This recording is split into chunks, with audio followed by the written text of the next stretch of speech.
ایک گاؤں میں ایک غریب لکڑہارا رہتا تھا جس کا نام رامو تھا۔ رامو ایک ایماندار اور محنتی انسان تھا جو جنگل سے لکڑیاں کاٹ کر اپنی زندگی گزارتا تھا۔ ہر روز وہ اپنے پرانے کلہاڑے کے ساتھ جنگل جاتا اور لکڑیاں کاٹ کر بازار میں فروخت کرتا تھا۔ اگرچہ اس کی کمائی کم تھی لیکن وہ اپنی سادہ زندگی سے مطمئن تھا۔ ایک دن جب رامو دریا کے کنارے لکڑیاں کاٹ رہا تھا، اس کا کلہاڑا اس کے ہاتھ سے پھسل کر گہرے پانی میں جا گرا۔ دریا بہت گہرا تھا اور رامو جانتا تھا کہ وہ اپنا کلہاڑا کبھی واپس نہیں حاصل کر سکے گا۔ وہ دریا کے کنارے بیٹھا اداس اور بے بس ہو گیا۔ اسی وقت ایک بزرگ آدمی دریا کے پاس آیا جو دراصل جنگل کا محافظ تھا۔ اس نے رامو کی پریشانی دیکھ کر پوچھا، بیٹا تم اتنے اداس کیوں ہو؟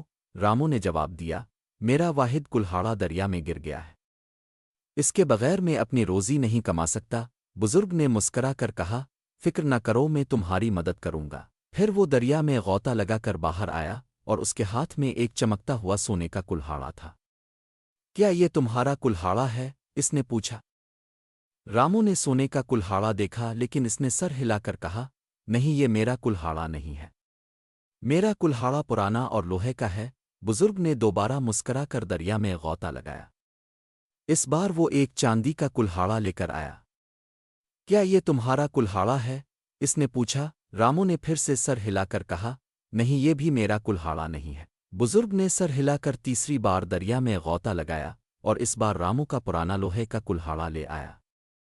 کیا یہ تمہارا کلہاڑا ہے؟ اس نے پوچھا۔ رامو کا چہرہ خوشی سے دمک اٹھا۔ ہاں، یہ میرا کلہاڑا ہے، اس نے خوش ہو کر کہا۔ بزرگ آدمی رامو کی ایمانداری سے بہت خوش ہوا۔